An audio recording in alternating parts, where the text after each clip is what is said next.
안녕하세요.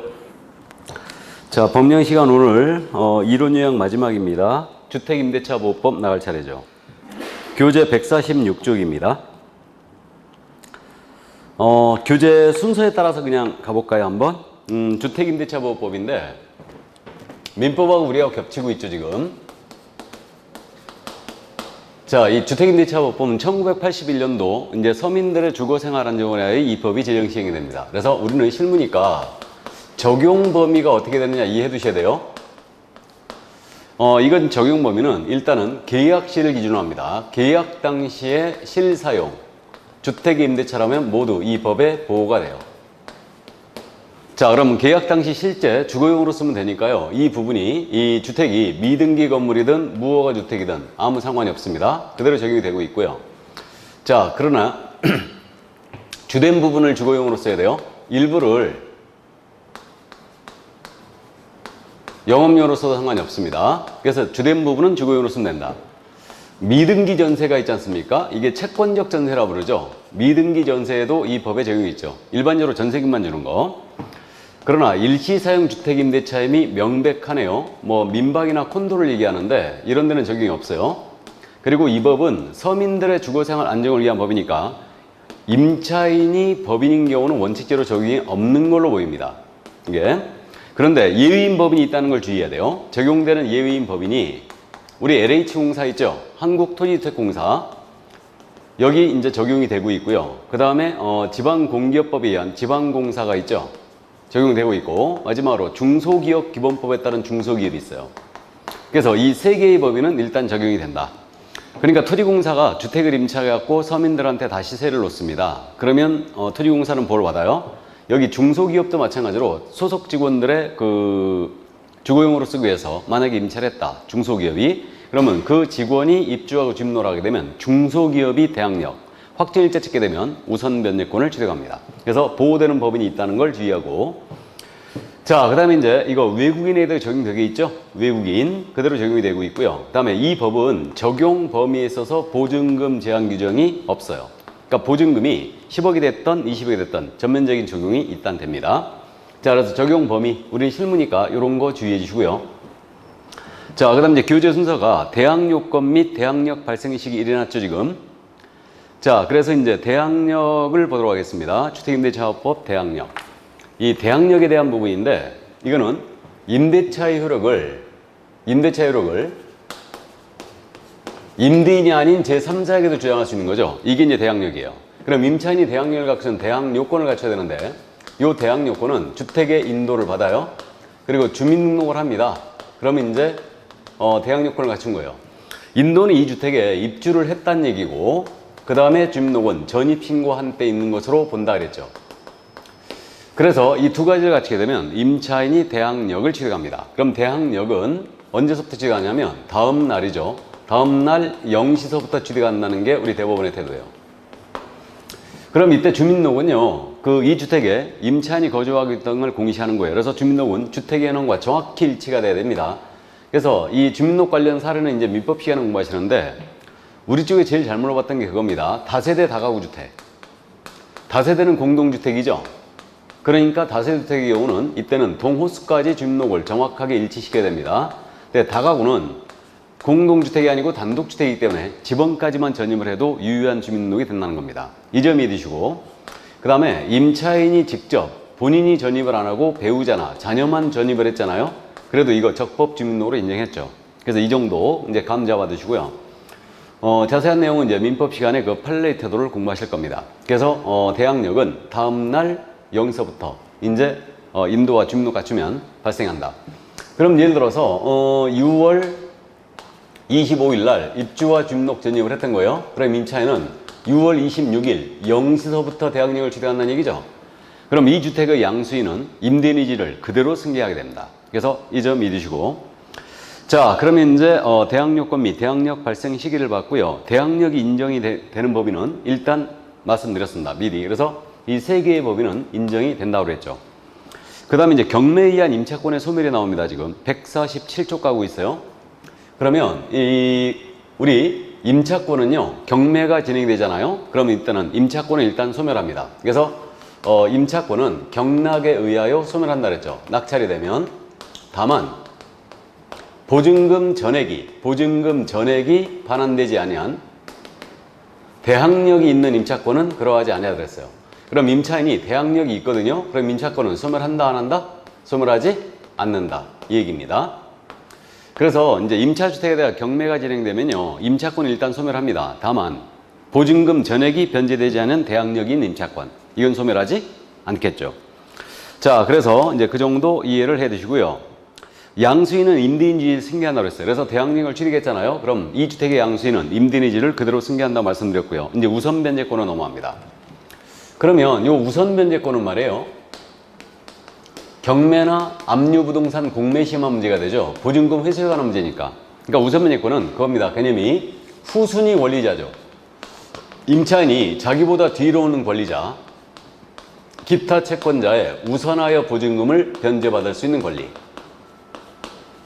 이게 바로 우선 변제권입니다. 그래서 후순위 권리자보다 먼저 배당을 받아갈 권리라는 얘기죠. 그럼 임차인이 우선 변제권을 갖기 위해서는 일단은 요건이 어떻게 되냐면 이거 대항력이 있어야 돼요. 그래서 대항력이 있어야 되고 계약세 확정일자를 받으셔야 되죠. 그럼 이제 계약서 확정일자는 날짜가 찍힌 도장 하나 받는 거예요. 이게 바로 확정일자다. 그래서 3박자를 갖추되 대항력이 있어야 되고 확정일자까지 갖춰야 된다. 이게 그래야 우선 변제권을 갖게 됩니다. 그럼 확정일자 찍는 곳은 우리가 상식적으로 알고 있죠. 일단은 동주민센터가 있죠. 동사무소로 하겠습니다. 다음에 법원 등기과라든가 등기소, 그 다음에 공직인사무소가 있죠. 여기서 받아도 아주 좋은 효력이 발생되죠. 그래서 원래 이제 담보물건에 특이한 효력인데 임차권, 채권에도 이 권한을 인정해 준 거예요. 그럼 이제 경매로 넘어갔을 때 후순위 권리자, 기타 채권자의 우선하여 변제받을 권리. 이게 바로 우선 변제권이에요. 그러면 이건 우리는 실무니까요. 저당권과 우선 변제권이 누가 먼저냐? 이거 날짜로 정확하게 이해하고 있어야 됩니다. 그래서 이제 예를 들면 6월 22일에 입주와 주민등록 전입을 했고요. 계약세 확정일자까지 모두 받은 거예요. 그럼 6월 20일 날 임차인이 3박자를 다 갖췄다. 그럼 아직 대항력을 취득 못했죠. 그러니까 임차인은 요 23일 0시서부터 대항력을 취득하죠. 그러니까 우선 변제권도 이때 취득해요. 이게. 그러면 저당권이 만약에 6월 22일 날 들어왔다. 그러면 저당권은 설정 등기한 날로부터 우선 변제권 취득하죠. 그러니까 이때는 2주택 경매로 넘어오면 당연히 저당권자가 먼저입니다. 근데 6월 23일에 만약에 저당권에 설정 등기가 주택이 들어왔어요. 그럼 2주택 경매로 넘어갔거든요. 이때는 누가 먼저겠습니까? 당연히 임차인이 먼저죠. 임차인은 0서부터 대항력과 우선 변제권을 모두 취득했어요. 근데 저당권은 이제 9시 넘어야 되잖아요. 그러니까 당연히 이때는 저당권이 후순위로 밀립니다. 임차인이 먼저예요. 근데 6월 22일 날 입주와 주민등록 전입을 했어요. 임차인이. 근데 계약세 확정일자는 6월 25일 날 받은 거예요. 그럼 이날에 저당권이 들어왔잖아요. 그럼 이때는 누가 먼저냐? 이 문제가 있는데 이때는 동순위 배당합니다. 즉 임차인은 6월 23일 0시서부터 대항력을 취득한 거예요. 그러니까 임차인이 대항력을 취득한 상태에서 확정일자 찍으면 그날로부터 임차인은 우선 변제권을 취득해요. 그러니까 저당권도 이날 들어왔으니까 우열을 가릴 수가 없죠. 우선 변제권 이날 취득했어요. 그럼 이때는 동순위 배당이에요. 동순위 배당이라는 얘기는 채권액에 따라 안분 배당한다는 뜻입니다. 그 정도 이해를 해두시고요.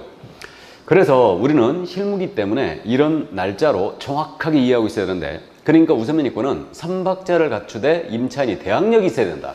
이걸 명심해야 돼요. 그러니까 대항력 취득 시점과 저당권자의 설정 등기를 따져보면 이때는 이제 우열을 가릴 수가 있게 됩니다. 그 점 주의해 주시고. 자, 그럼 우선 변제에 대한 이의 신청 이런 거 있는데 요거는 이제 참고를 해 두시고요. 그러면 거기 그저 보증금 회수 조건이라고 7번에 나와 있죠. 이거 회수 조건이 나와 있는데 여기서 그 보증금 회수 조건은 임차주택에 의하여 경매를 넣잖아요. 그럼 보증금 회수로 해서 경매를 넣는다. 그럼 경매 신청할 때 강제집행, 이제 소액사건 심판법에 대하여 이제 판결을 받아야 됩니다. 그러면 이제 요 경매를 신청할 때는 이때는 주택인도 필요하느냐? 주택인도 필요 없어요. 그러니까 민사집행법에 의한 경매 신청할 때 반대 의무의 이행 또는 이행의 제공을 집행개시 요건으로 하지 않는 거죠. 주택인도 필요 없이 바로 경매 들어갈 수 있어요. 이건 쌍무기에 대한 특례죠. 그래서 이제 주택인도 필요 없는데 만약에 경락이 돼가지고 배당이 되잖아요. 그러니까 배당을 할 때, 그러니까 배당금을 수령을 하기 위해서는 주택인도를 먼저 해야 됩니다. 그래서 주택인도를 매수인한테 해줘야지 이때는 배당금을 수령할 수 있어요. 그게 이제 보증금 회수 조건에 대한 내용이죠. 이게. 그래서 이제 이렇게 돼 있고요. 그 다음에 그 보증금 회수 조건 바로 위에 있지 않습니까? 양괄호 2번. 우선 면리권을 취득한 임차인의 보증금만한 채권을 계약으로 양수한 금융기관 등은 양수한 금액의 범위에서 우선 면리권을 승계한다 그랬죠. 그럼 이 우선 면리권은요, 이거 이제 만약에 금융기관이요, 대출을 해주면서 담보를 잡을 길이 없었죠. 그래가지고 이제 금융기관에 대해서는 우선 면리권 승계 규정을 인정한 거예요. 그래서 금융기관은 계약으로 임차인의 우선 면리권을 승계했다, 양수받았다. 그러면 이때는 금융기관은 일단은 우선 면리권을 승계합니다. 주의할 점은요, 금융기관만이 우선 면리권을 승계할 수 있어요. 그러니까 우선 면리권을 직접 금융기관에 행사할 수 있습니다. 그러나 이제 임차인이 만약에 대항 요건을 상실했다, 우선 면리권을 상실하면 당연히 금융기관도 이거 행사할 수 없어요. 그래서 금융기관한테만 우선 면리권 승계 규정을 인정했고요. 일반 채권자한테는 승계를 인정하지 않습니다. 그래서 그 정도 일단 이해만 해두시고요. 그럼 금융기관이 우선 면리권을 행사하기 위해서요, 임차인을 대위하거나 대리하여 임대차 계약을 해지할 수 있느냐? 해지할 수도 없어요. 민법 시간에 다 들어봤죠? 자, 그럼 그 정도 이제 이해를 일단 해두시고요. 그 다음에 임차권 등기명령 신청이 나오죠? 맨 밑에. 지금 148쪽 맨 밑에 9번입니다. 그러면 이제 임차권 등기명령 신청. 임차권의 등기명령제는 왜 들어왔느냐? 이 제도는 말이에요, 지금 우선면리권 대항력을 받거든요. 어느 경우든 임차인이 입주와 주민등록을 유지해야 돼요. 그러다 보니까 만약에 그 임대인이 보증금을 안 돌려주는 거예요. 그러면 입주와 주민등록을 유지하기 때문에 어느 경우든 오도 가도 못하는 시대가 됩니다. 그렇기 때문에 임차인의 자유로운 의사를 위해서 임차권의 등기명령제가 도입됐죠. 그래서 임대차 계약이 꼭 끝나야 됩니다. 종료가 됐을 때 보증금을 임대인이 반환해주지 않는 거예요. 반환해주지 않으면 임차인은 단독으로 임차주택 소지관할 법원에다가 임차권의 등기명령을 신청할 수 있죠. 자, 그러면 이제 요 임차권의 등기명령 신청했잖아요. 그러면 한 3주 정도면 등기가 다 끝나요. 그러면 요 등기의 효력을 우리는 기억하고 있어야 돼요. 그럼 임차권 등기명령이 임차권 등기가 됐잖아요. 그러면 임차인은 등기한 날로부터죠. 등기한 날로부터 대항력과 우선 변제권을 취득하게 돼요. 근데 이거 임차인이 이미 대항력 우선면리권 취득해 놓은 게 있어요. 입주와 주민등록 확정일자 받아놓음으로써. 그래서 대항력 우선면리권 이미 취득한 게 있다면 이사를 가더라도 그대로 유지가 됩니다. 근데 없었다면 새로 이제 이때로부터 취득을 하게 돼요. 그럼 임차권의 등기 후에 새로운 임차인이 들어올 수 있죠. 그럼 이 이후에 임차권의 등기 후에 들어온 임차인은 소액 임차인일지라도 최우선 변제권을 인정하지 않아요. 이거 왜 인정하지 않는지 아시죠? 소액 임차인이 빈자리는 소액 임차인이 들어올 가능성이 크죠. 근데 임차권에 등기해놓고 이사를 나갔는데 또 소액 임차인이 들어와서 저당권보다 선수인을 준다면 저당권자가 또 뒤통수를 맞게 되죠. 그러니까 임차권 등기 후에 들어온 임차인은 소액 임차인일지라도 최우선 문제를 인정하지 않습니다. 그러나 요 임차인이 계약서에 확정일자 찍어서요, 우선 변제권은 인정해도 상관이 없죠. 이거는 이제 저당권보다 후순위로 밀리니까요. 자, 이렇게 되겠고요. 그 다음에 여기에 비용이 들어갑니다. 이 비용은 누가 부담하는 게 맞아요? 임대인이 부담해야 되겠죠. 그래서 임대인에게 청구할 수가 있습니다. 그러면 요 임차권 등기를 했음에도 불구하고 임대인이 보증금을 안 돌려줍니다. 그럼 이 임차권 등기 가지고 바로 경매 신청할 수 있느냐? 임차권 등기는요, 경매권까지는 없습니다. 만약에 등기된 임차권이 경매권까지 인정해버리면 이거는 이제 물권이지 채권이 아닙니다. 그래서 대항력과 우선면리권을 인정하는데 경매권까지는 인정하잖아요. 자, 그래서 이제 그 정도 이해해 두시고, 우리가 이때 민법에서 공부할 때 민법 임대차 편을 공부하면서 임대인과 임차인이 서로 합의하여 임차권 등기할 수 있죠. 그래서 임차인은 반대의 특약이 없는 한 임대인에 대하여 임차권 등기에 협력할 것을 청구할 수 있다, 이렇게 돼 있죠. 그래서 이거 합의 등기, 그 민법에 따라 임대인과 임차인이 서로 합의한 등기가 임차권의 등기가 있는데, 요 합의한 임차권의 등기가 민법상의 등기라고 그래요. 민법상 임대차의 등기. 그래서 민법상 임대차의 등기 효력은 어떻게 되느냐? 이것도 이거와 똑같아요. 임대인과 임차인이 합의하에 등기하더라도 그 등기는 대항력이 있고요. 그 다음에 우선 면제권이 있습니다. 자, 그 이후에 들어온 임차인은 최우선 면제권이 없어요. 그러나 우선 면제권은 인정이 됩니다. 그리고 이제 비용은, 합의 등기는 비용은 누가 부담해야 돼요? 임차인이 부담하는 게 맞겠죠? 그래서 이 정도 또 감 잡아두시고. 그래서 결국은 주택에 대해서는요, 명령에 의하여 등기하든 합의로 등기하든 이때는 그 등기는 대항력과 우선 면제권을 모두 인정합니다. 그 이후에 들어온 임차인은 소액 임차인일지라도 최우선 면제권이 없어요. 자, 그래서 그 정도 이해를 또 해 두시고요. 그 다음에 이제 소액사건 심판법 준용이란 말 나와 있죠. 그러면요, 요 임차주택에 대하여 경매를 신청하기 위해서는 먼저 그러면 요거 임차권 등기를 했더라도 경매권이 없기 때문에 소송을 해야 돼요. 그러면 소송을 해야 되는데 이때 민사소송으로 가게 되면 결국은 오래 걸리지 않습니까? 그러니까 빨리 소송을 종결시키기 위해서 보증금 반환 청구소송은 소액사건 심판법의 일부 규정을 준용합니다. 그러니까 소액사건은 원래 소송물 청구가액이 3천만 원 이하인 사건인데 보증금 반환 청구소송은요, 보증금액이 3억이 됐다, 30억이 됐다 하더라도 소액사건 심판법을 준용해요. 그래서 이걸 준용하여 이제 소송을 하면요, 단독 판사에 관하여 한 3개월 정도면 소송이 끝나버립니다. 바로 지급하라고 판결 나가요. 그래서 이 소액사건 심판법을 보증금 반환 청구소송에 대해서는 이거 준용한다는 점. 그럼 승소 판결을 받았잖아요. 그럼에도 불구하고 이제 보증금을 안 돌려준다. 그러면 이 판결문에 기초하여 경매를 신청할 수 있죠. 이것을 강제경매라는 거예요. 이때는 경매 신청할 때 주택인도가 필요 없다고 그랬죠. 이거는 쌍목에 대한 특례라 했습니다. 그래서 먼저 인도를 해야지만 경매 들어갈 수 있음이 원칙인데 반대 의무의 이행이나 이행의 제공, 즉 주택인도가 필요 없다는 얘기예요. 바로 살고 있으면서 경매 들어갈 수도 있고, 그러나 나중에 배당금을 수령하기 위해서는 인도를 해줘야 됩니다. 자, 그럼 이 정도 이해를 해 두시고요. 그래서 그 149쪽의 맨 밑에 주택임대차보호법상 집행개시효권에 대한 특례, 바로 이게 이 얘기입니다. 그 강제경매 신청할 때 주택의 인도를 필요하지 않는다는 거. 바로 그 얘기예요. 그래서 이제 그 정도 이해를 또 해 두시고요. 자, 그러면 넘어가실까요? 최단기간의 보장이란 말 나와 있죠? 150쪽에 이제. 그러면 주임법에서 말해요. 이제 최단기간을 또 보호하고 있지 않습니까? 이건 우리가 알고 있어요. 주택임대차 계약은 정함이 없거나 2년 미만으로 정했어요. 그러면 최단기간 몇 년을 보호한다? 2년을 보호하고 있죠. 2년으로 본다 그랬어요. 그러니까 주택임대차 계약으로서 존속기간의 정함이 없었거나 존속기간을 2년 미만으로 정했다. 그러면 이때는 2년으로 본다 그랬어요. 그럼 2년 미만으로 정한 주택임대차 계약 성립할 수 있다는 얘기죠?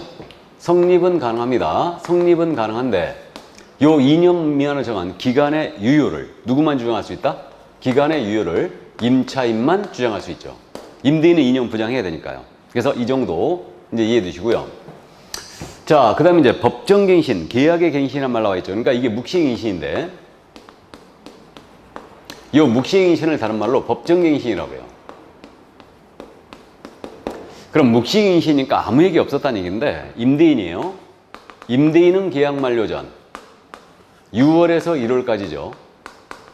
임차인에 대해 갱신 거절의 통지, 조건을 변경해야만 갱신하겠다 이런 뜻의 통지를 안 했어요. 그럼 묵시갱신을 합니다. 임차인은요, 계약 만료 전 1월까지 사이에 임대인에 대해 갱신 거절 통지 또는 조건을 변경해야만 갱신하겠다 이런 뜻의 통지를 역시 안 했어요. 그럼 이제 묵시갱신이 일어나는 겁니다. 그러면 전 임대차 기간 만료와 동시에 재임대차 한 것으로 간주돼요. 동일 조건 재임대차 간주가 되죠. 다만 존속기간 있잖아요. 존속기간은 2년으로 본다 그랬죠. 존속기간은 2년으로 본다. 그러니까 주택임대차 계약은 2년씩 계속 갱신되는 겁니다. 근데 묵시갱신이 됐거든요. 임차인이 이사갈 일이 생겼어요. 그럼 임차인은 언제든지 계약을 해지 통지할 수 있어요. 묵시갱신이 됐을 때는. 그래서 임차인이 계약을 해지를 통지했잖아요. 언제든지 할 수 있고요. 해지를 통지해버리면 이 통지를 임대인이 받았어요. 받은 날로부터 3개월 지나면 해지의 효력이 발생하죠. 그럼 3개월 뒤에는 임대인은 보증금 반환해야 된다. 그럼 이것은 묵시갱신 규정은 임차인한테 대단히 유리한 규정이에요. 그러니까 임차인이 이익의 차임액에 달하도록 차임을 연체해야 돼요. 이익의 차임액에 달해야 됩니다. 띄엄띄엄 이익이 다 포함해요. 연체했거나 임대차 계약상 의무를 현저히 위반을 했잖아요. 그럼 묵시갱신 규정을 적용하지 않습니다. 이거는. 그래서 일단 여기까지. 우리는 이런 것도 가로놓기 했기 때문에 숫자 정확하게 기억을 해 두셔야 됩니다. 자, 그러면 이제 계약의 묵시적 갱신 여기까지 봤고요. 이제 차임 등의 증감 청구권 및 증액 청구의 기준 등이란 말 나와 있죠. 그러면 자, 이제 최단 기간 보호를 받고요. 경제 사정의 변동 등으로 보증과 월 차임이 적정치 않게 됩니다. 그럼 장래에 향하여 증감을 청구할 수 있는데 증액에 대한 제한을 하고 있죠. 증액 제한을. 감액에 대한 제한은 전혀 없습니다. 그럼 증액 제한은 기존 보증과 월 차임의 20분의 1을 초과해 증액하지 못하죠. 그럼 20분의 1은 프로테이지라는 것은 몇 프로예요? 5%죠. 5% 룰이에요. 그래서 5%를 초과해 증액하지 못합니다. 그럼 월세가 100만 원이었다. 그럼 월세만 올린다면은 5만 원까지만 올릴 수 있다는 얘기죠. 5% 제한이고. 그 다음에 보증금을 월세로 전환시키는 게 있어요. 이때도 이율 제한을 하고 있는 거죠. 그러니까 보증금의 월세 전환 시율 제한은 보증금을 월세로 돌리는 겁니다. 이때 연 1할. 1할은 10%를 얘기하죠. 또는 한국은행에서 공시한 기준금리가 있죠. 지금 한국은행 공시 기준금리가 0.5%예요. 0.5%인데 한국은행 공시기준금리에 더하기죠. 더하기 3.5 중 낮은 비율을 초과해 전환하지 못한다고 했어요. 그러니까 지금 현재 한국은행 공시기준금리가 0.5%니까 4%죠. 그러니까 4% 낮은 비율을 초과하지 못한다는 게 4%를 초과해 전환하지 못합니다. 그리고 증액제한 규정, 월세제한 시율제한 규정이죠. 이걸 위반해서 초과로 지급된 거예요. 초과 지급된 거는 당연히 무효입니다. 그러니까 반환 청구할 수 있죠. 근데 요 증액 제한 규정 있잖아요. 요 규정은 우리 대법원은 어떻게 해석했냐면 요 증액 제한 규정은 임대차 존속 중에 경제사정의 변동 등을 올릴 때 제한을 하는 거다. 따라서 임대차 계획이 종료가 되어 증액을 하거나 또는 임대차 존속 중이라도 당사자 합의로 증액하잖아요. 이때는 적용이 없다는 거예요. 있으나 마나한 게 되죠. 그래서 대법원이 이렇게 해석했습니다. 다만 참고사항인데 우리 주택임대차 사업자 등록을 하신 분들 있죠. 이분들은 종료가 되거나 임차인이 바뀌거나 합의를 올리거나 어떤 경우라도 5%를 초과하지 못해요. 주택임대차 사업자 사업자 등록을 하신 분은요. 참고해 주세요. 근데 우리는 그걸로 푸는 게 아니고 판례로 가니까 임대차가 종료되거나 합의로 증액 시에는 5% 제한이 없다는 거 일단 참고해 두시고요. 자, 그래서 이제 그 정도 이해를 해 두시고요. 다음에 최우선 변제가 나오고 있죠. 최우선 변제. 그럼 이제 최우선 변제도 보증금 회수에 관한 문제죠. 그럼 최우선 변제는 그거 아닙니까? 소액 임차인을 보호하기 규정인데 이거는 경매나 압류부동산 공매 시에 임차인이 보증금 중 일정액이죠. 보증금 중 일정액을 다른 담보권에 우선하여 변제받을 권리. 다른 담보권보다 우선하여 변제받을 권리예요.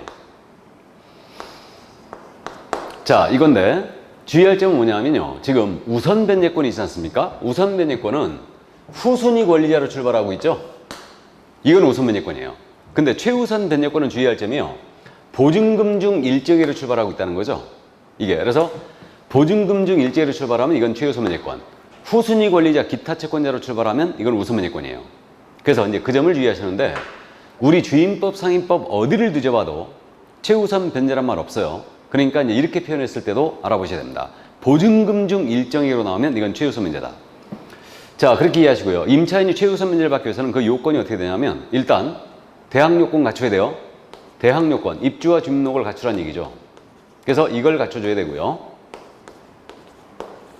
이걸 언제까지 갖춰야 됩니까? 이 주택에 대한 경매, 개시결정, 등기 전까지죠.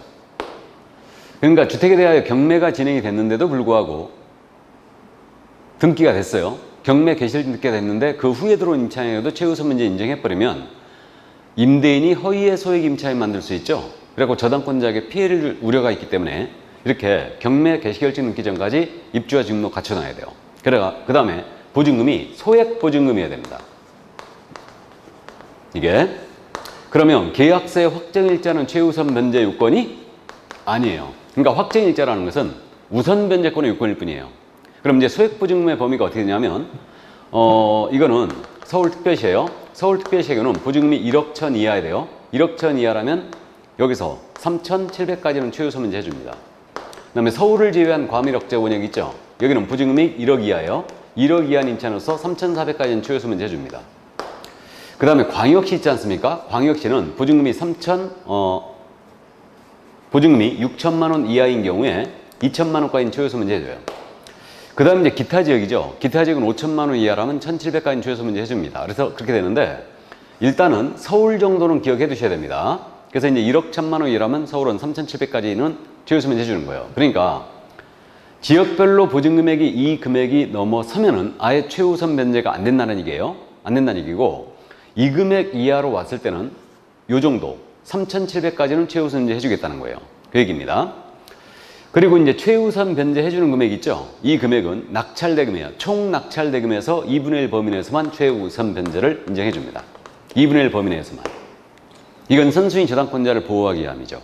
그래서 일단 그것도 여기까지 두시고, 근데 실무적으로 우리가 말해요. 서울의 경우 보증금액이 1억 1천 이하라면 최우선 변제 해주는데 3,700까지만 해주잖아요. 그러니까 나머지 그 7,300원 안 해주지 않습니까? 그러니까 이거는 우선 면제권 행사할 수 있도록 소액 임차인일자라도 확정일자 찍어라 하고 유도해야 돼요. 그래서 최우선 면제 요건은 확정일자는 요건이 아니지만 실무적으로는 확정일자 찍으라고 해야 됩니다. 보증금 전액을 최우선 면제 해주는 게 아니니까. 그래서 이제 그 정도 또 감 잡아두시고요. 2분의 1 범위로 제한하고 있다는 거. 이것도 주의해 주시고. 자, 그래서 최우선 변제권의 범위 이 정도 이제 감을 잡아두시고요. 그 나머지 뭐 세종시니 용인시니 화성시는 이런 거는 우리가 암기 못합니다. 그러니까 이제 참고만 일단 해두시고요. 자, 그러면 이제 그저 최우선 변제권에 대한 경과 조치가 있는데 요거 잠깐만 짚고만 갑니다. 그 151쪽의 맨 밑에요. 이게 지금 최우선 변제가요 이겁니다. 이렇게 서울의 경우 1억 1천만 원 이하, 1억 1천 이하로 소액 임차인의 범위가 된 것은 2018년도 9월 18일부터였죠. 그럼 이전은 어떻게 돼 있었냐면 서울의 경우 보증금 1억 이하인 임차인 중에서 3,400만 원까지만 최우선 면제 해줬어요. 이때는 18년도 9월 18일 전에는. 그럼 이게 그 얘기입니다. 예를 들어서 이게 서울 소재 주택인데 서울에 있는 주택이었어요. 여기 권리관계가 1번에 저당권이 들어온 거예요. 저당권이 들어오기를 이자는 2018년도 1월 20일 날 들어왔어요. 두 번째로 근저당권자가 들어왔는데 이자는 2019년도 1월 20일 날 들어왔고요. 그 다음에 세 번째로 임차인이 들어왔는데 얘는 보증금이 1억 1천이었어요. 1억 1천이었고 얘가 들어온 날짜는 2020년 1월 20일이었습니다. 그럼 이 주택 경매로 넘어갔거든요. 그러면 지금 요 임차인이 있죠. 현재 규정에 따르면 소액 임차인 맞죠. 그러면 이때 이 임차인은 요 1번 저당권자보다 최우선 면제를 받을 수 있겠는가 이 문제예요. 이거. 근데 생각을 해볼까요? 저당권자가 들어온 날짜는 18년도 1월 20일이었죠. 그럼 이때 당시에 소액 임차인은 서울의 경우 1억 이하 중에서 3,400만 원까지만 인정했죠. 그러면 이자의 신뢰를 보호해야 되잖아요. 저당권자는 그러니까 1번 저당권자는 저당 잡을 때 그랬을 겁니다. 내가 가장 먼저 저당을 잡지만 나보다 뒤에 들어온 임차인이 만약에 보증금액이 1억 이하라면 나는 3,400원 양보해야 된다. 이런 신뢰라고 있었잖아요.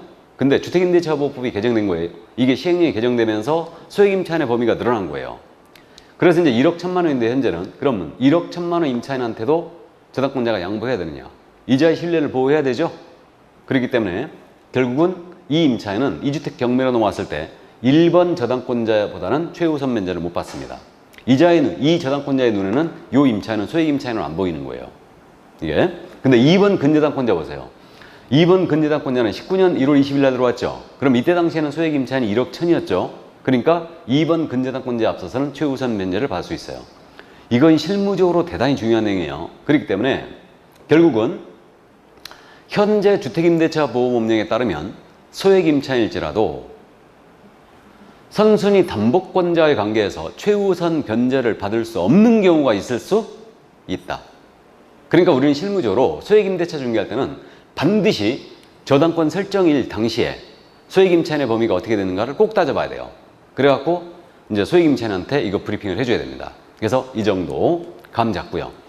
그래서 거기 19번에 있는 최우선 변제권에 대한 경과 조치 바로 이 얘기입니다. 그래서 현재 규정에 따르면 소액 임차인일지라도 선수의 담보권자와의 관계에서 최우선 변제를 받을 수 없는 경우가 있을 수 있다는 얘기예요. 그래서 이제 그 점 이해두시고.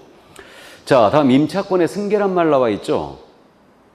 152쪽에 임차권의 승계에 관한 내용이 나와 있는데 이건 그냥 결론만 짚고 가겠습니다.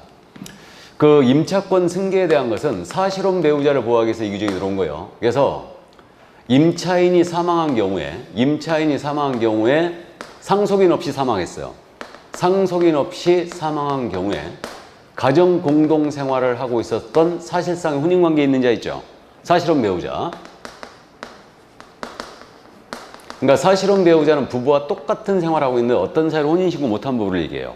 그래서 처가 있는 남편인 처가 딴 살림을 차린 것은 부척관계 내지 내연관계지 그걸 보호하고자 하는 취지가 아니에요. 그래서 사실혼 배우자, 가정 공동 생활하고 있었던 사실혼 배우자는 임차권을 승계할 수 있습니다. 승계받을 수 있고요. 이때 임차인이 돌아가시면서 빚만 잔뜩 남겨놓고 돌아가셨어요. 포기할 수 있어야 되죠. 그래서 이 포기는 한 달 내에 하면 됩니다. 임대인에 대한 반대 의사 표시하면 돼요. 한 달이다. 원래 상속의 포기는 법원에 신고해야 되고 3개월 내에 하면 되거든요. 근데 이거는 임차권의 승계 포기는 한 달 내에 해줘야 돼요. 그래서 임차인이 상속인 없이 사망한 경우에 가정 공동 생활하고 있었던 사실상의 혼인관계 있는 자, 이자는 임차권을 승계할 수 있다. 이 정도 이해를 해두시고요.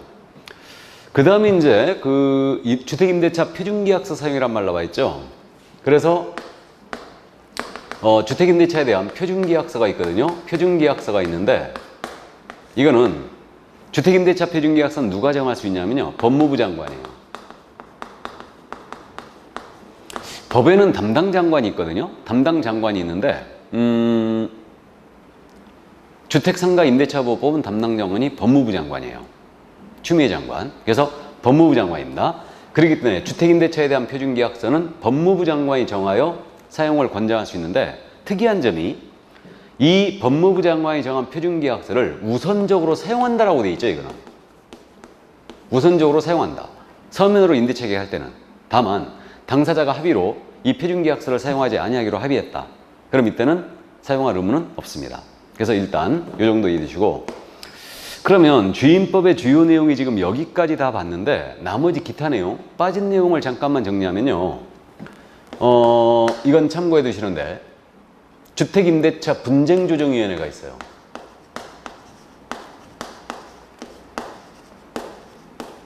주택임대차 분쟁조정위원회가 있는데 법률구조공단이라고 있거든요. 법률구조공단 지부에다가 주택임대차 분쟁조정위원회를 둔다라고 돼 있죠. 법률구조공단 지부에는. 근데 시도에는 둘 수 있다라고 돼 있어요. 시도에는 둘 수 있다. 그래서 원래 주택임대차 분쟁조정위원회는 서울특별시에서 박원순 시장이 이거 임의적으로 운영을 했거든요. 그래서 임대차 분쟁이 많으니까, 그랬다가 이제 반응이 좋으니까 법제화한 거예요. 그래갖고 주택임대차 분쟁조정위원회 시도에는 둘 수 있고요. 법률구조공단 지부에는 둔다라고 돼 있죠. 그래서 이렇게 돼 있고요. 위원회 수는 이게 굉장히 많습니다. 5명 이상 30명 이내로 구성하게 돼 있어요. 이렇게 돼 있고요.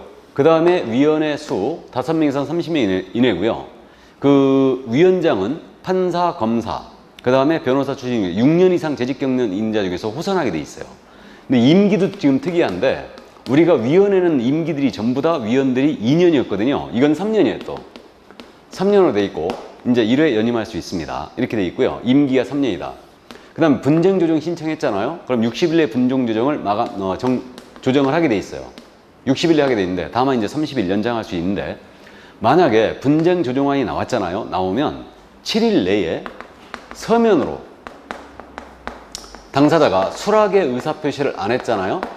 서면으로 수락의 의사표시를 안 하면 거절한 것으로 본다고 했어요. 조정안에 대해서. 그래서 일단 주택임대차 분쟁조정위원회가 있다는 거, 이 정도 이해를 해 두시고요. 그 다음에 또 지금 현재 우리 교재에 없는 내용이 정보 제공에 대한 부분이 있어요. 임대차 관계에 대한 이해관계는 정보 제공을 요청할 수 있어요. 그래서 확정일자 부여기관에다가 임대차 관계에 대한 열람, 자료의 열람, 복사, 이거 요청할 수가 있고요. 확정일자 부여기관은 정당한 사유가 없는 한 이를 거절할 수 없죠. 그래서 이해관계임이 명백히 증명해야 돼요. 그러니까 이해관계는 주로 저당권자, 근저당권자, 압류권자, 가압류권자인데 임대차 계약을 하려는 자 있죠. 임대차 계약을 하려는 자는 이해관계임이 명백하지 않아요. 그러니까 이제는 임대인의 동의가 있어야 됩니다. 임대인의 동의가 있어야지만 이때는 임대차 관계에 대한 정보의 제공을 요청할 수 있고요. 그 다음에 당사자가 아닌 이해관계인 있죠. 당사자가 아닌 이해관계인은 정보 제공 요청할 때 임대인, 임차인의 인적사항에 대한 정보 있죠. 인적사항 정보는 제공을 요청할 수 없어요. 그러니까 이제 확정일자 언제 찍었는지, 보증금은 어떻게 되는지, 월세는 어떻게 되는지 이건 정보 제공 요청할 수 있는데 당사자가 아닌 이해관계는 결국은 인적사항에 대한 정보는 요청할 수 없다. 임대인, 임차인의 인적사항은. 그래서 정보 제공 요청에 대한 규정이 있다는 거. 이 정도 이해해 주시고 그 다음에 여기 소액임차인 있잖아요. 소액임차인의 범위를 정하기 위해서 법무부에 주택임대차 위원회를 둔다 그랬어요. 법무부에 주택임대차위원회를 둔다. 그래서 소액임차인의 범위를 정하기 위해서 법무부에 주택임대차위원회가 현재 설치가 되어 있거든요. 이건 필수기관이에요. 그 다음에 위원장은 법무부 1차관으로 되어 있고요. 위원회 수는 9명 이상 15명 이내로 지금 구성하게 되어 있는데 임기는 물론 2년이에요. 임기는 2년으로 되어 있고요. 그래서 법무부 차관이 이건 위원장을 당연직으로 합니다. 법무부 차관이. 그래서 이런 게 있다는 거 일단 이해는 해두시기 바랍니다. 물론 분쟁조정위원회를 꼭 기억해야 돼요. 그 다음에 이제 요거 정보 제공에 대한 부분도 기억을 해두셔야 됩니다. 그러니까 이런 부분들이 현재 교재에 지금 현재 흩어져 있는데 이런 부분에 대해서 정리를 꼭 해두시기 바랍니다. 자, 그리고 이 규정에 위반된 것으로서 임대인과 임차인 서로 합의했어요. 합의했다라도 임차인에게 불리한 것은 모두 무효입니다. 효력이 없어요. 그래서 이게 바로 주임법의 주요 골자였습니다. 여기까지가. 자, 그럼 이제 주택임대차보호법을 다 봤고요. 그럼 이제 150쪽에 상가건물 임대차보호법을 보죠. 이 상가건물 임대차보호법은요, 주임법을 골자로 만들어졌거든요. 그렇기 때문에 상임법이 주임법과 어떤 차이가 있는지 정도만 정리해 두시면 됩니다. 이거는. 그래서 이제 상가건물 임대차보호법을 보겠습니다. 차이점만 정리해 두시면 되는데, 그럼 상가건물 임대차보호법은 2002년도 월드컵이 있던 해 제정 시행됩니다. 국민 경제 생활의 안정을 목적으로 이 법이 제정 시행이 됐어요. 그래서 이 순서대로 비교를 하면서 가겠습니다. 그럼 상가 임대차 보호법 이거는 적용 범위는 이거는 그겁니다. 사업자 등록의 대상이 되는 영업 목적 건물의 임대차에 하나에 적용합니다. 그러니까 사업자 등록이 반드시 돼 있어야 되고 영업 목적 임대차에 돼요. 그럼 영업 목적이 아닙니다. 교회나 동창회, 종친회 사무실이에요. 여기는 적용이 있다 없다?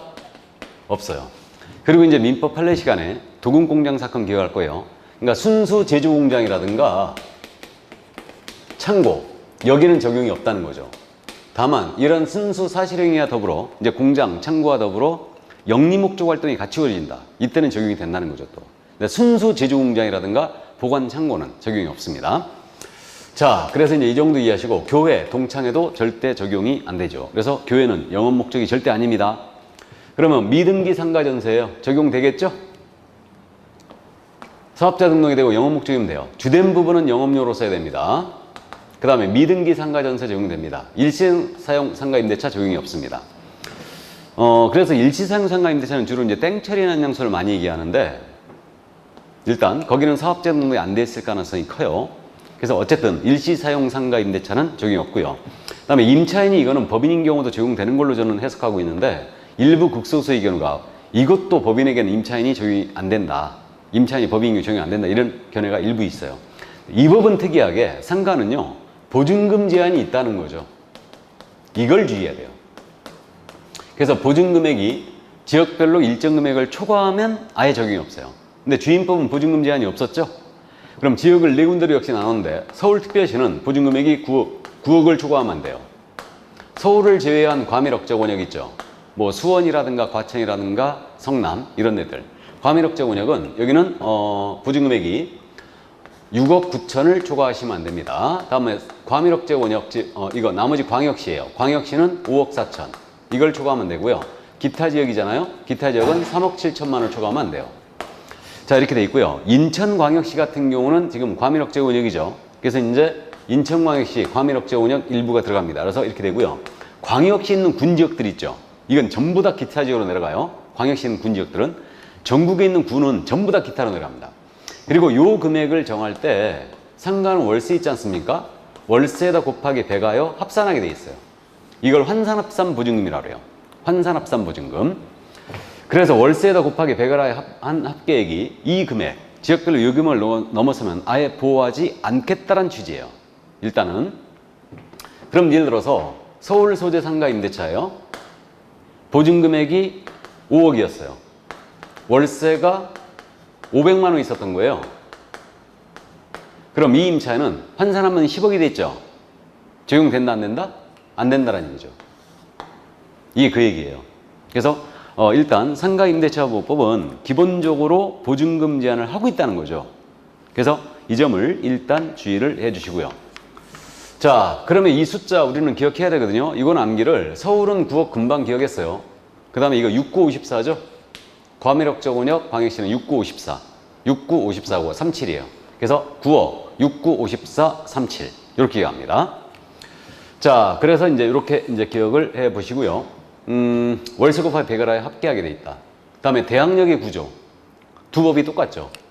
상가 건물의 인도를 받고, 이거는 주민등록이 아니겠죠, 상가는? 사업자 등록 신청이에요.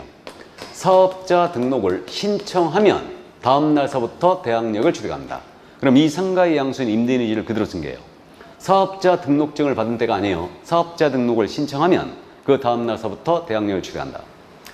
그 다음에요, 그 임차권은 경락으로 일단 소멸합니다. 소멸하고, 다음에 보증금 전액이 반환되지 않은 대항력 임차권은, 대항력이 있는 임차권은 소멸하지 않는다. 똑같아요. 그 다음에 상가 건물에 대한 경매 신청할 때요, 상가 건물의 인도 필요 없다는 거. 똑같아요. 그래서 민사 집행법령 경매 시에 반대 의무의 이행, 이행의 제공을 집행개시 요건을 하지 않는다. 똑같고요. 그 다음에 그러나 보증금을 수령하기 위해서는 인도해 줘야 됩니다. 그리고 상가 건물에 대해서도 보증금 반환 청구소는 소액사건 심파법 일부 규정을 준용한다는 거. 완전히 똑같죠. 그 다음에 우선면역권의 구조 똑같아요. 상가도 대항력이 있어야 되고 확정일자 찍어야 되는데, 상가는 확정일자 찍는 곳만 틀려요. 여기는 어디서 찍어야 된다? 관할 세무서장이에요. 이걸 주의해야 되죠. 그 다음에 우선면역권의 금융기관이 승계한다는 거, 승계할 수 있다는 거, 이거 똑같죠. 그래서 이제 금융기관은 우선면역권을 행사하기 위해서 임차인을 대위하거나 대리하더라도 일단은 그 임대차 계약을 해지할 수는 없습니다. 그래서 이제 구조 똑같고요. 확정일자 찍는 것만 틀리다. 그 다음에 임차권의 등기명령제 있죠? 이건 두 법이 완전히 똑같아요.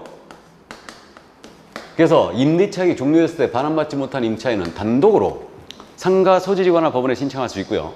임차권 등기가 돼버리면 그 등기는 대항력과 우선면역권을 등기한 날로부터 취득을 시킵니다. 이사를 가더라도 기취득 대항력 우선면역권은 그대로 유지가 되고요.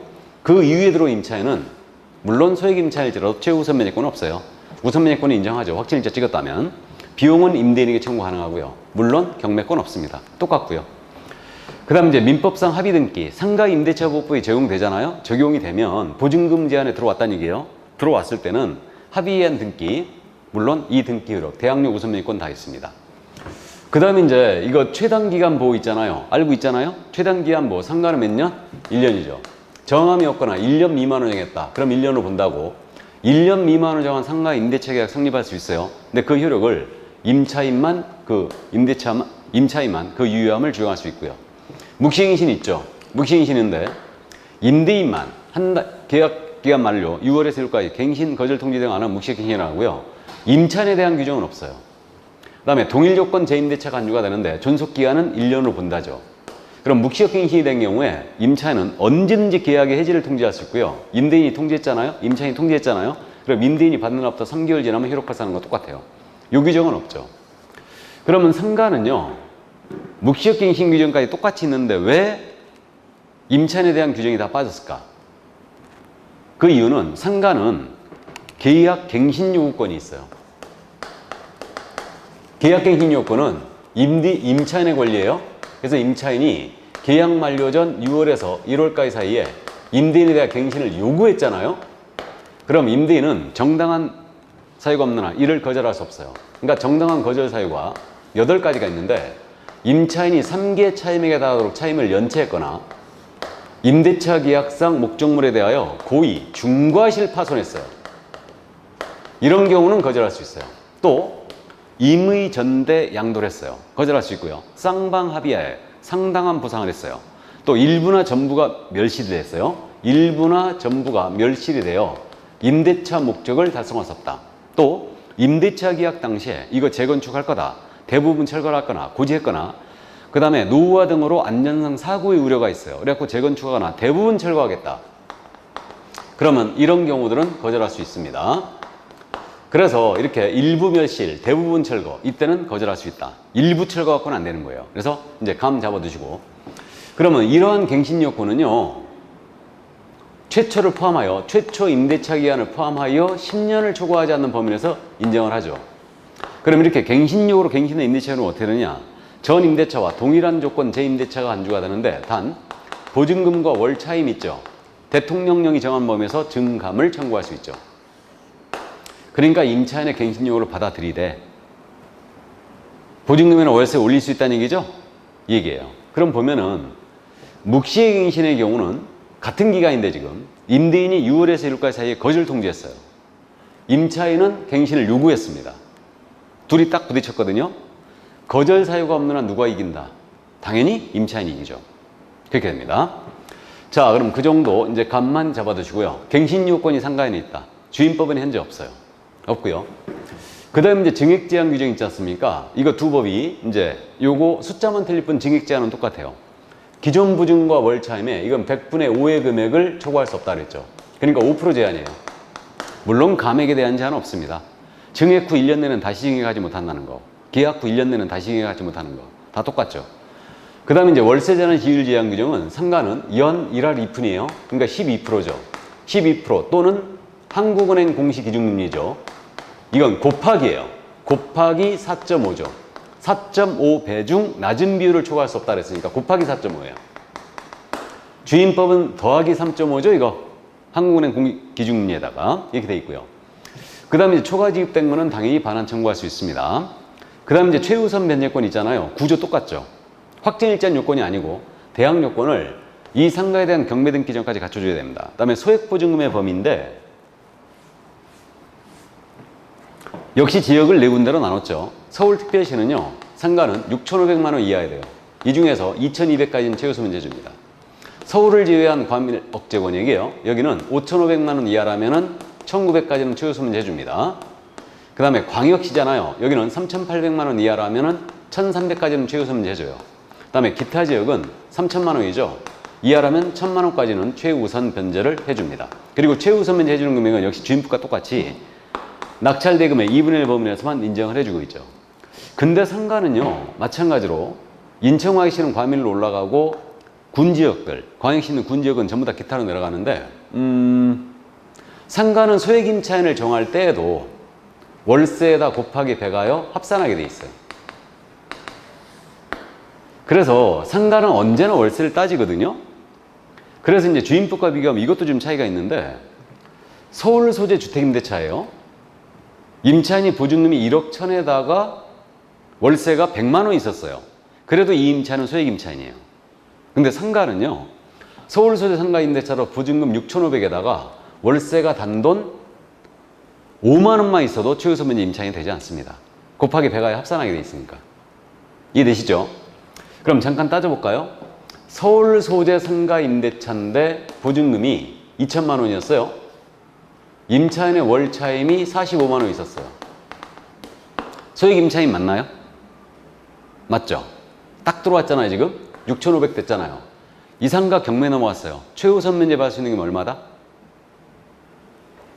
2,200이 아니고 2천만 원이죠. 보증금이 2천이니까. 이해되십니까? 그러니까 보증금액이 이쪽 금액보다 적어버리면 그 금액 범위 내로 가는 거죠. 이렇게 되고요. 참고로 이 숫자들 서울 정도는 기억하는데 요 금액은 요 금액의 3분의 1이에요. 일단 그 정도 됩니다. 참고해 두시고. 근데 3분의 1을 기억할 게 아니고 요걸 기억해야 돼요. 낙찰대금의 2분의 1 범위 내에서 최우선 면제 해준다는 거. 자, 그래서 이제 이 정도 감 잡고요. 임차권의 승계 규정. 사실혼 배우자를 보호하기 위한 규정이라고 했거든요. 상가에는 사실혼 배우자 승계 규정이 없어요. 상가까지 사실혼 배우자를 보호할 필요는 없죠. 그래서 이거 규정이 없고요. 표준계약서 있거든요. 이거는 법무부 장관이 상가 건물 임대차 표준계약서를 정하여 사용을 권장할 수 있다. 권장서식이에요. 근데 주임법은 주택임대차 표준계약서는 우선적으로 사용한다라는 규정이 있죠. 그래서 이제 표준계약서 규정, 이건 권장사실이다. 이렇게 돼 있고요. 그 다음에 이제 소액임차인의 범위, 이거는 이제 주택만 있고요. 상가에는 없어요. 그 다음에 요거 분쟁조정위원회 있죠. 똑같아요. 두 법이. 그래서 이제 법률구조공단 지부에는 둔다로 돼 있고요. 시도는 둘 수 있고, 위원회 수는 5명 이상 30명이라도 임기는 3년으로 돼 있습니다. 그 다음에 60일 내에 조정하게 돼 있고요. 7일 내 서면으로 수락의 의사를 표시하지 않으면 거절한 것으로 간주합니다. 그래서 이제 이렇게 이해해 두시고, 정보 제공 요청, 확정일자 부여기한을 할 수 있다고 그랬는데, 이해관계인이 요거 상가는 확정일자 부여기한이 관할 세무서장이죠. 그러니까 세무서장에게 정보 제공을 요청할 수 있고요. 계약을 임대차 계약을 하려는 자는 물론 임대인의 동의가 있어야 됩니다. 그 다음에 계약 당사자가 아닌 이해관계인이에요. 이자는 정보 제공 요청할 때 인적사항에 대한 정보는 제공 요청할 수 없습니다. 그래서 이 정도예요. 자, 그래서 이제 주임법과 상임법, 이것도 편명격 강행 규정인데, 주임법과 상임법을 비교했을 때 일단은 요 정도까지인데, 그 상가건물 임대차보호법에는 주임법에 없는 계약 갱신 요건이 있다고 그랬죠. 하나 말씀드렸고, 권리금 보호 규정도 있죠. 권리금 보호 규정. 그래서 상가는 권리금에 대한 보호 규정이 있는데, 임차인이 신규 임차인이 되려는 자로부터 권리금 지급받는 것을 임대인은 방해하면 안 돼요. 언제부터 방해하면 안 되냐? 임대인께서는 계약 만료 6월에서 계약 만료 시까지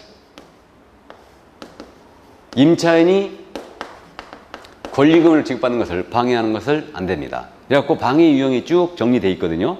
다만 임차인이 계약갱신 요구권 거절 사유에 걸려 있잖아요. 임차인이. 그럼 권리금 보호 규정 적용하지 않습니다. 그러니까 우리는 실무적으로 절대 3기 차임 연체만 안 돼요. 이때는 갱신 요건도 문제가 생기죠. 거절할 수 있는 게 되고요. 나아가서 권리금 보호 규정도 적용하지 않아요. 그러면 이제 임대인은 계약 만료 6월에서 사이에 6월에서 만료될 때까지 임차인이 신규 임차인이 되는 자로부터 권리금 지급받는 걸 방해하면 안 되고요. 만약에 방해를 했잖아요. 그럼 방해하게 되면 손해배상을 청구할 수 있어요. 근데 이 손해배상을 청구할 수 있는데 이건 시효에 걸립니다. 시효는 3년에 걸리고 있어요. 그러니까 임대차 계약 종료가 됐잖아요. 그럼 3년 내 행사를 해줘야 됩니다. 이렇게 돼 있고요. 그 다음에 이제 신규 임차인이 되는 자, 이자에 대한 임차인은 정보를 알고 있는 게 있으면 알려주게 돼 있습니다. 정보 제공해주게 돼 있고요. 그 다음에 이 권리금에 대해서 그 대규모 점포라든가 준대규모 점포 있죠. 여기에는 적용이 안 돼요. 그 다음에 그 임대 물건이 국공유재산이었잖아요. 그러면 권리금 보호 규정이 적용되지 않습니다. 오히려 국가가 임대인이면 보호를 해줘야 될 것 같은데 보호하지 않습니다. 그러나 전통사찰은 전통시장 있죠. 전통시장은 대규모 점포나 준대규모 점포에 들어가는데 전통시장의 임차인은 보호를 해줘요. 권리금에 대해서. 그래서 이 정도 해주시고, 또 이게 상가의 특별 규정이 있는 게, 상가는 몇 기 차임 연체에 계약할 수 있느냐? 3기 차임 연체예요. 3기의 차임액에 달하도록 연체해야지 계약을 해지할 수 있죠. 그래서 해지에 대한 특별 규정이 있어요. 3기 차임액에 달하도록 연체해야 되죠. 그래야 계약을 해지할 수 있습니다. 주택임대차 계약은 2기의 차임 연체죠. 민법에 따라서. 근데 상가는 3기 차임 연체예요. 그래야 계약을 해지할 수 있습니다. 이렇게 돼 있고, 그 다음에 이제 상가는 전대차가 많아요. 그러니까 전차인에 대한 특별 규정이 있는데, 전차인도요, 적법 전차인을 얘기하는데 임차인의 갱신 요건을 대위 행사할 수 있어요. 그 다음에 전차인도 징액제한 규정, 월세제한 시율 제한 규정 보호를 받고 있고요.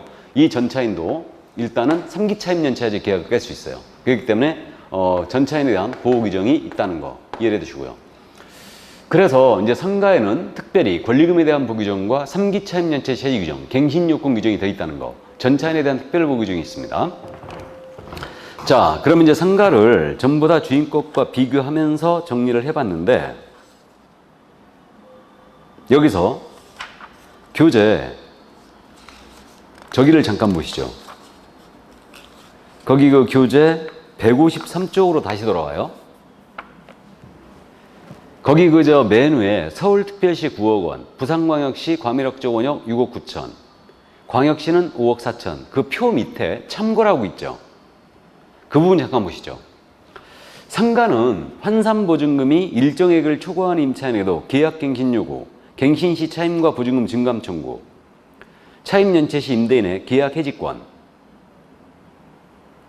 표준계약서 규정, 대항력과 권리금 관련 신설 규정은 적용된다 그랬어요.